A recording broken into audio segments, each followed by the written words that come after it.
Hey guys, hello everybody. My name is Brian Van Hook. I'll just give it a minute or two for everybody to stream in. But just thank you for joining us on this webinar.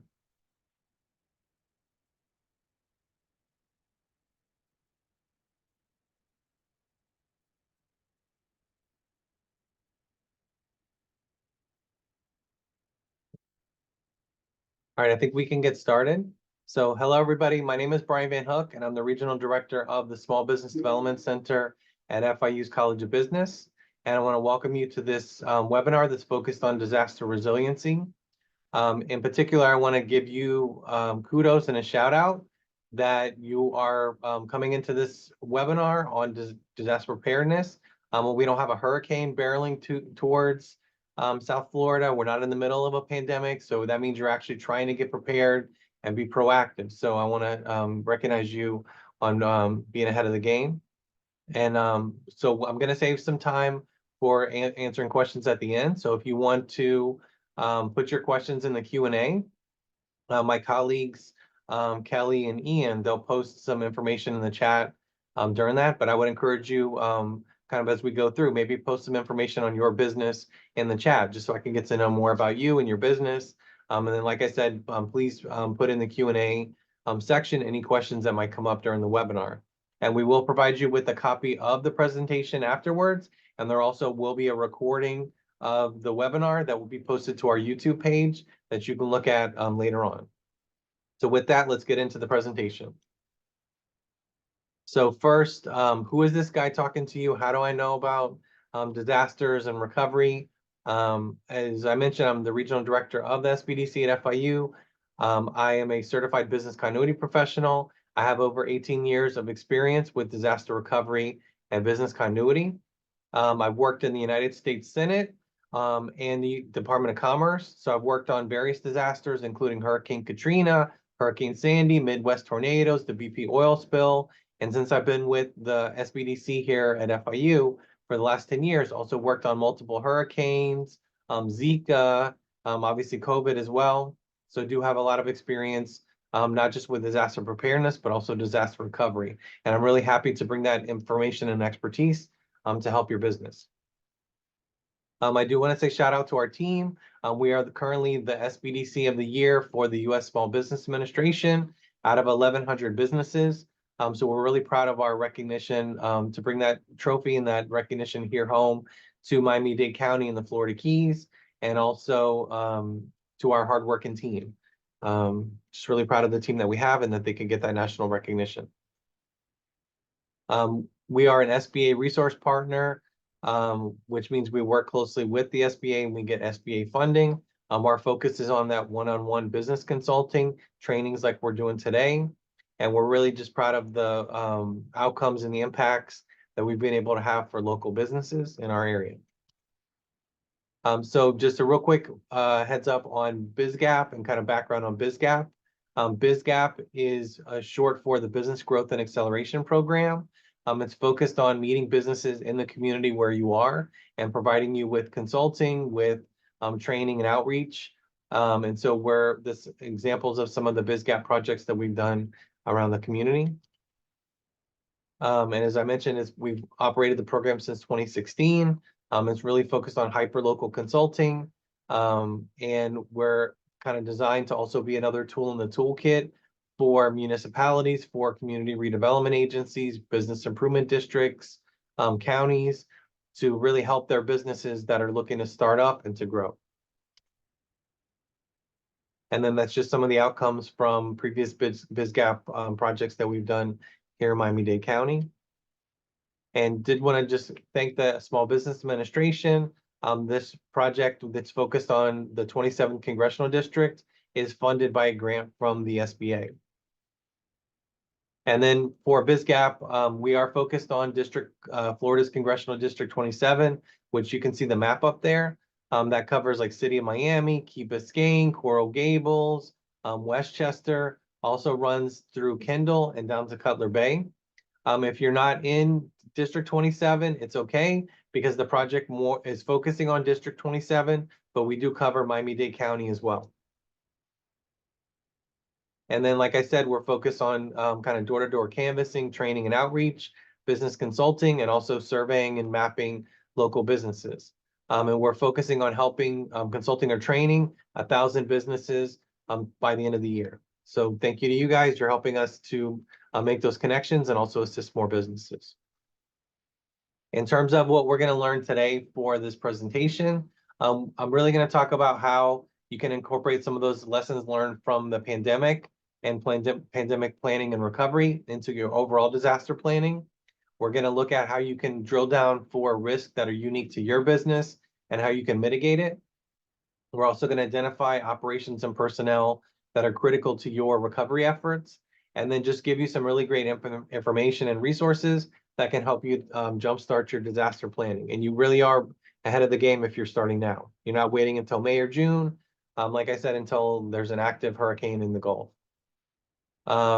In terms of the business, so when you're building a resilient business, you really want to focus on a couple things. You want to focus on risk management, contingency planning, emergency preparedness, disaster recovery planning that's focused on information technology and computers, and also succession planning. And I would note that that is something that a lot of businesses today don't focus on. That if what happens to your business if something happens to you? What happens to your business if one of your key employees is sick, is injured, or leaves to find another job? How would your business respond to that? So we really do talk about succession planning as one of these things on disaster preparedness. So for the business, most businesses kind of get where you talk about business continuity, and they're like, no, I don't have time for like a 50-page business continuity plan. I don't really want to put the time on that. I really want to run my business. There are different steps that you can take, and it's you could obviously do something very comprehensive, or you could just focus on having a checklist that you follow. You can focus on emergency contact lists. As we said, disaster checklists. There's different things that you can do. Whatever you do is going to make your business better prepared. So really focus on things that you can do today that's going to help your business for a disaster that can happen later today, tomorrow, in a week from now. When we talk about disasters, this is what most businesses think about. This is Hurricane Katrina. This is the lower ninth ward. Most people think about a big, huge, massive incident or disaster. That's something that's really going to hurt their business. But I'm here to tell you, we live in Miami, we live in South Florida. Road construction actually is something that could impact your business.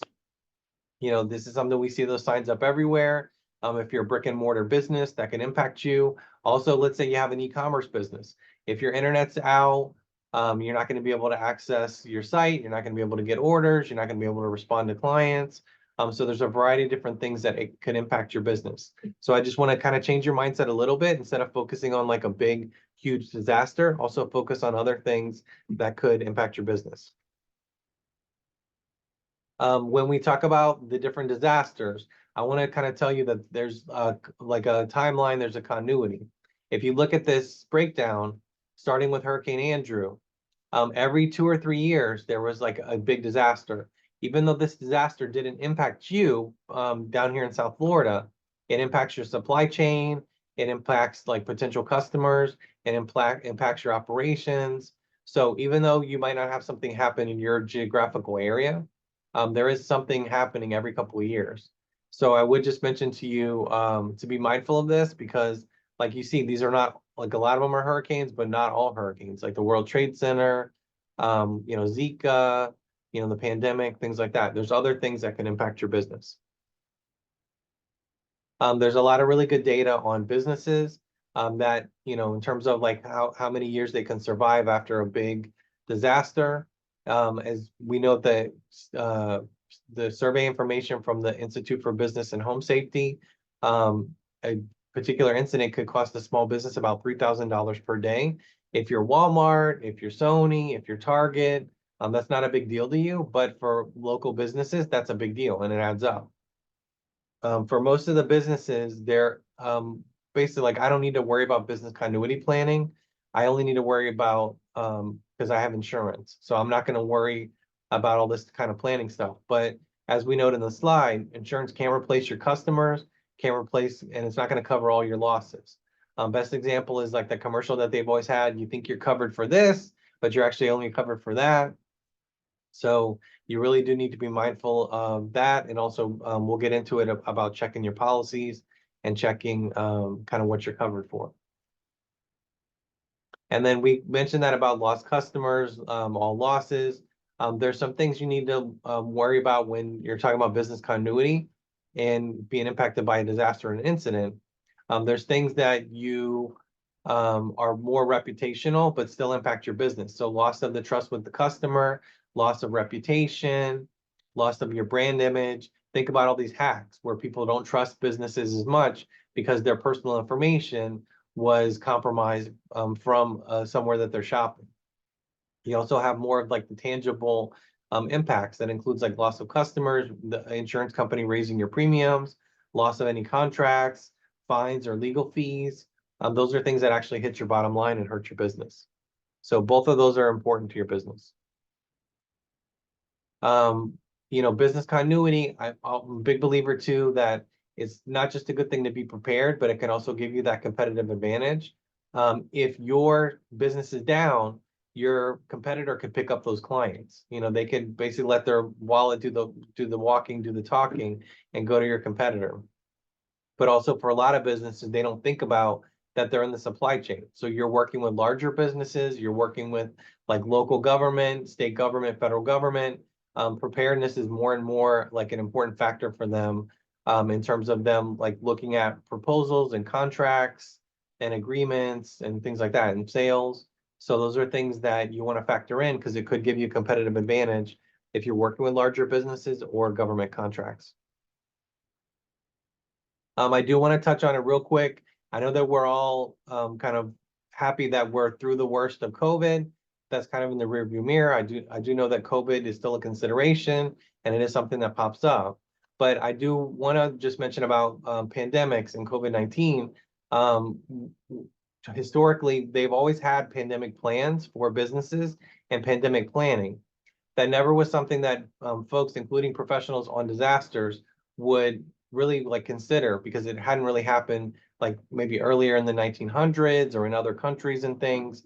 So I would want to mention that you do need to be mindful of that and pay attention because you need to think about the pandemic and lessons learned if you haven't already.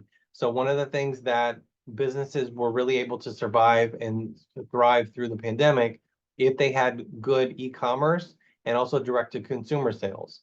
So think about businesses that just weren't stuck on traditional brick and mortar where people aren't coming out or they're shelter in place.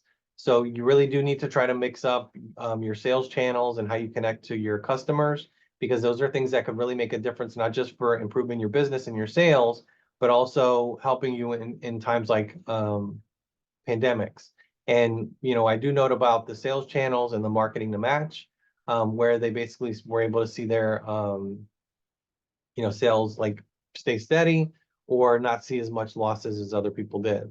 So those are two things that you want to factor in. Also, in terms of a marketing strategy, just not considering like one size fits all. An example is like if you're marketing like in Broward County and in Miami-Dade, and you're marketing that we're open, and Miami-Dade has a shelter in place and Broward doesn't, people in Miami might think it's bad taste, it's bad form. If you're like, come on out to my car dealership or come on out to my store, if there is a shelter in place order. So you want to kind of be more nimble, more agile with your marketing and also being able to quickly change it so that you don't have those additional costs or delays when you're doing the marketing campaign. I did want to include that if you want to get some information on planning in general for disasters and pandemics, the CDC does have a really good website. And like I said, we included it up in the slide, but you can actually go there and it does list not just COVID or flu and things like that. It includes other disasters as well. It's a really good guide to be able to access. And then did want to just mention from the local level, pre-COVID, we never had what the pandemic would plan would be for Miami-Dade County, for City of Miami, City of Doral, Coral Gables, North Miami. One of the good things coming out of COVID is that all these local governments, county governments, and these different industries, they did have to come up with their COVID guidance and their pandemic guidance. All of those things are things that you can go on their website, you can download it, you can review it, you can save it, because that applies to you. And so when they have another pandemic, another issue with COVID or something, those are things that you already have your planning in place and you know what the rules of the road are going to be. So I would encourage you to incorporate that into your planning, because that is something that you can access and you can get that now. You don't have to wait until something bad happens. And then now that we've gone through kind of pandemic stuff and COVID, let's get into like traditional non-pandemic planning. So we touched on it before about how insurance basically is just a partial solution. It's not going to replace all your customers. It's not going to cover all your losses. For businesses, businesses traditionally don't shop around for insurance. They don't take advantage of a free risk assessment from their insurance agent or their insurance company, and they don't really ask questions of their insurance agent. Some good questions that you can ask them is, like we mentioned, what type of losses are excluded under your current policy? Which policies might be relevant to your business? Do you have or do you need like a peak season endorsement on your inventory? And would a blanket policy, like if you have multiple locations, would that be helpful for you? Some of these questions are really good because I know in the past, some of the clients that we work with, they would get questions from the insurance agency back, basically being like, who gave you these questions? So they actually are pretty good questions to ask. If you don't have one, are you eligible for a business owner's policy? What deductible do you have? How does it apply? What's a copayment? What is your copayment or coinsurance? And additional questions. I'm not going to go through all the questions because we did include some links up there from NFIB. They have a really good insurance section. So they have a lot of like fact sheets on do's and don'ts. They have like how to pick your insurance, what's essential types of insurance, and then if you're going to go for like specialty insurance. So I know those are things that can be posted in the chat, and also those are things that you can follow up with after the presentation. For you, you know your business. I'm not going to sit here and think that I know your business better than you. So there's some key questions that you need to ask. Have you done a risk assessment on what's most likely to happen to your business? You're not going to be impacted by a volcano. You're not going to be impacted by an ice storm. So those are things that you can rule out, but there are things that you need to be more mindful of for your business. Some things you can do to help the business is like actually do a tabletop exercise with your key team members to be able to test your response to a particular disaster. It's basically kind of like where you're role playing and going through, if something happens, what are we all going to do? You can walk through like your response. For SBDC, we do have sample tabletop exercises to use, and we can also share with you additional resources from around the country and best practices. Very basic is doing a visual inspection of your business. Walk around, look. Are there cracks in the roof? Is there cracks in the foundation? Is there flooding? How's your equipment looking? Your machinery, things like that, your inventory. Basically, the whole focus is trying to take some steps today that can make you better prepared for tomorrow.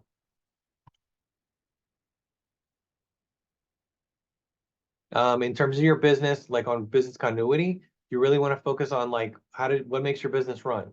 Like who makes it run? Where do you run? How does it run?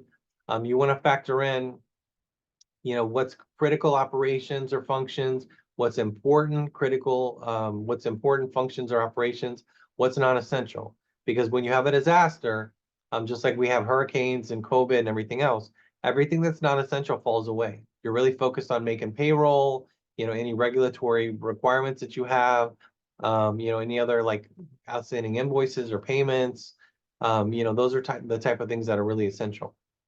You really want to factor in how long can you withstand an interruption to those critical or those essential functions? Is it 1 day? Is it 2 days? Is it 3 days? When do you need to get those back up and running? That way you can prioritize on your business, like what do you really need to focus on? Like we need to get the payroll back up and running. We need to be able to like contact our clients. We need to be doing these things. So there's things that you can kind of focus on from those particular like operations. A big thing for disasters is also to consider the supply chain. Obviously, you and your employees are kind of in the middle. Upstream is your suppliers that you're having.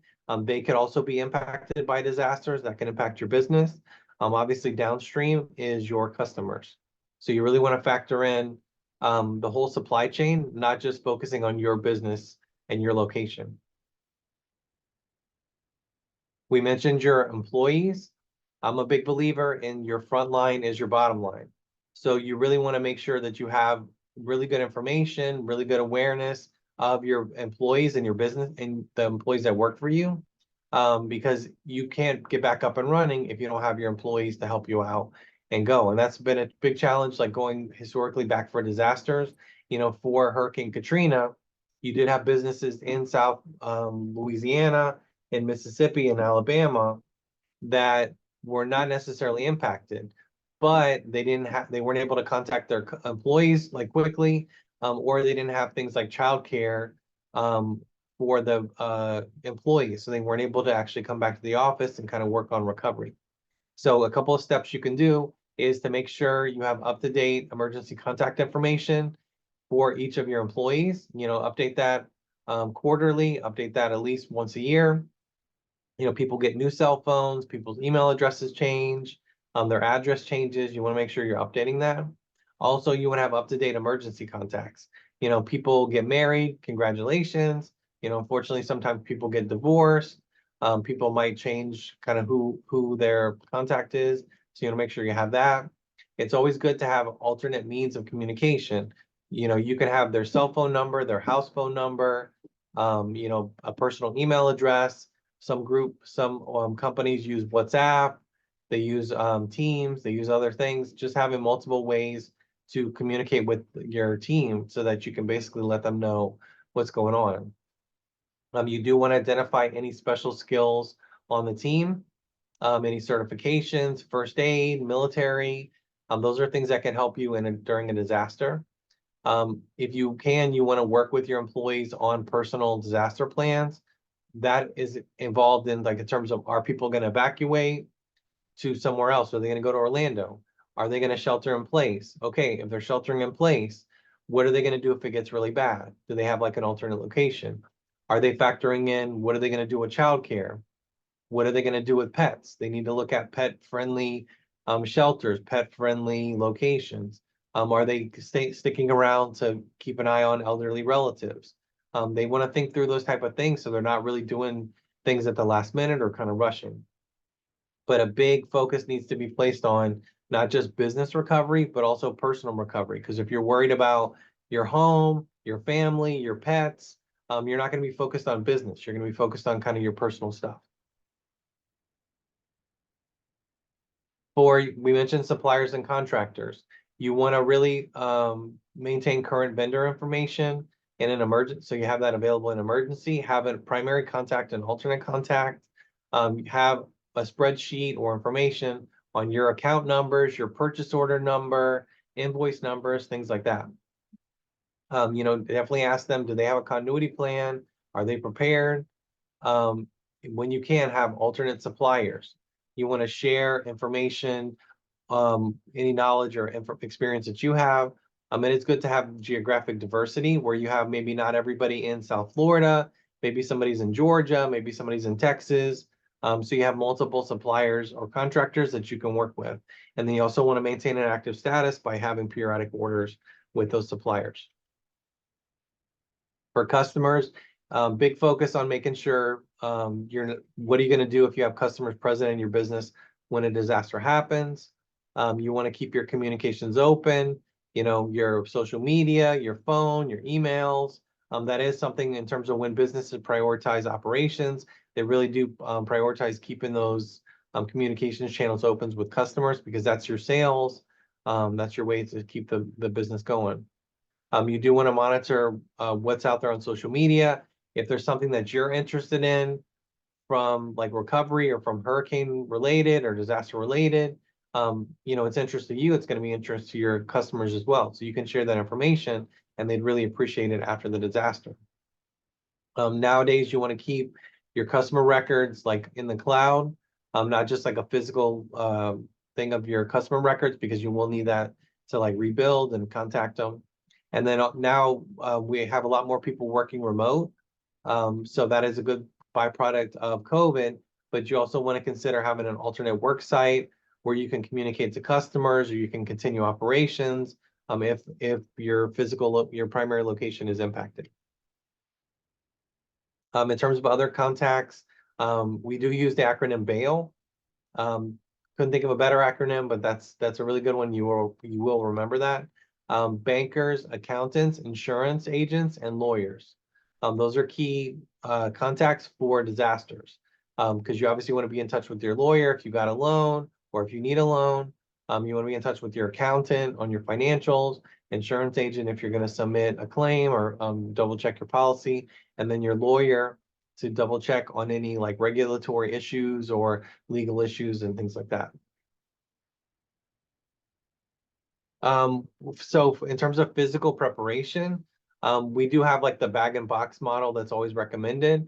That helps with not just business recovery, but also personal recovery. For the business box, you put in there like in one place your insurance policies, your lease, your inventory list, payroll records, bank statements, tax returns, receipts, any employee, client, or vendor lists. You could do a physical box, but you can also now do a virtual box. So there are ways that you can do it. It can be a virtual folder with all that information, where you basically are able to access it in one place. Go bag is less virtual, but it's focused on kind of like if you got to grab and go. First aid kit, cell phone charger, battery operated radio, battery operated fan, bottled water, flashlight, and batteries. We're here in South Florida, so we're used to having like all those things ready or available, but that is something really good to have at your business location as well, just in case there is an emergency. So we talked about kind of critical operations, non-essential operations, things like that.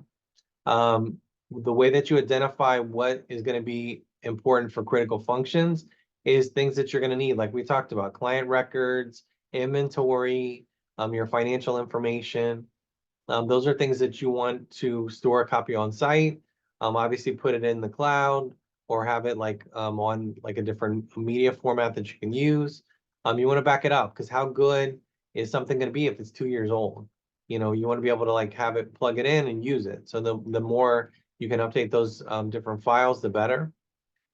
We do really emphasize to maintain photographic records of your inventory, your fixtures, your furnishings, because that's going to be important for insurance.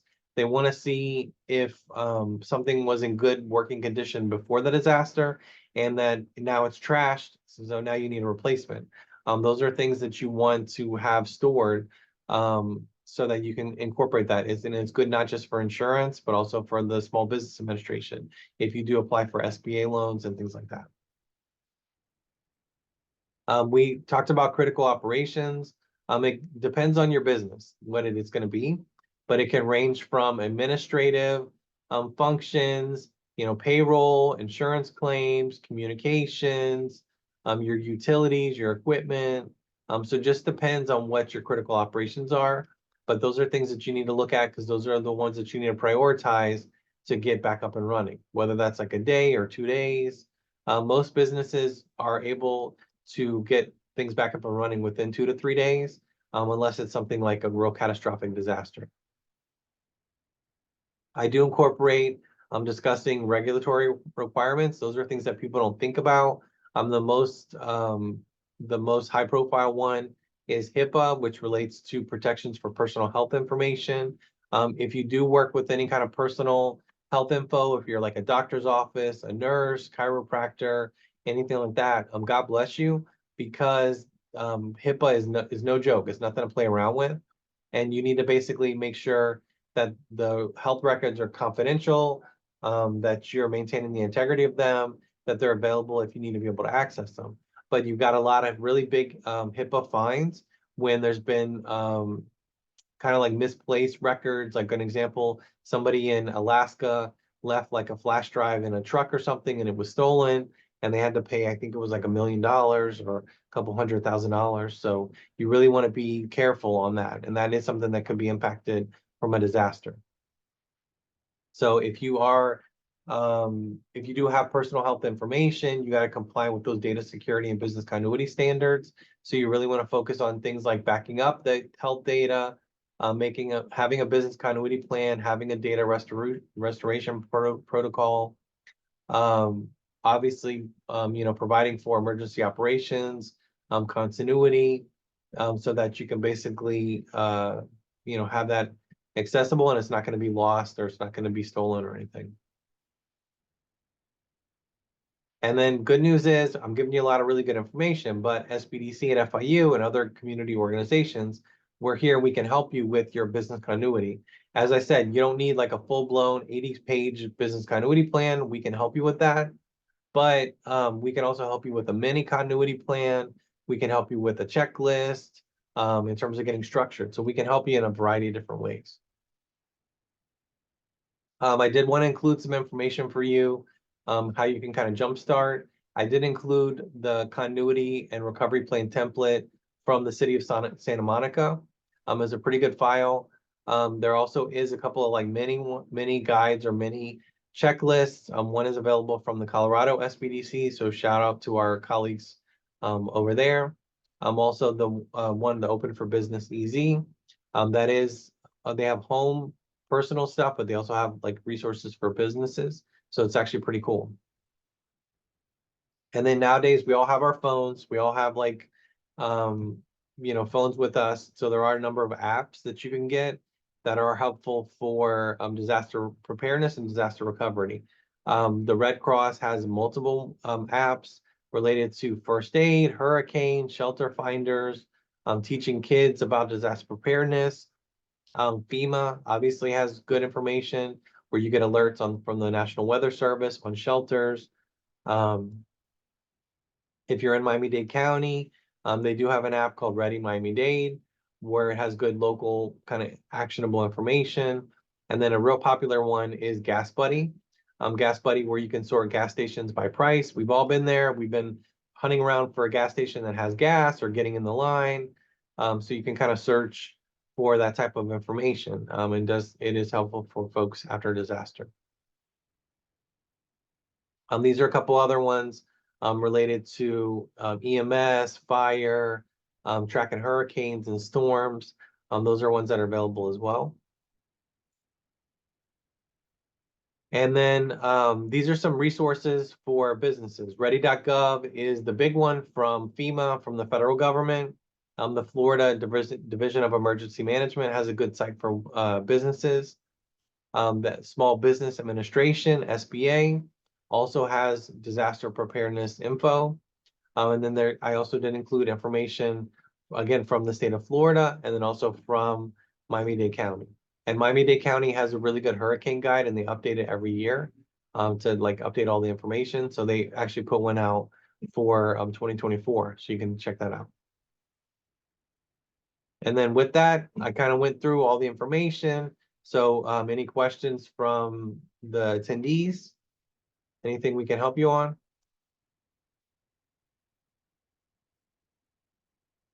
I guess that means I covered all the information pretty comprehensively. So I know that I did try to really focus on like the core information that you needed, but I was going to encourage you that if our center can help you under the BizGap program, you can scan the QR code that's on the screen. That'll get you connected to a business consultant under the program. And we're very collaborative. So if we can refer you to other organizations in the community that have grants or loans or financing or additional consulting and training, we will refer you to those businesses. So I don't see any questions in the chat. So I'm gonna kind of wrap up. But just thank you for taking the steps to prepare your business. And just let us know if SBDC and FIU and the BizGap team, if we can help you in any way. And just wish you the best of luck with your planning and count on us as a local resource. So thanks again.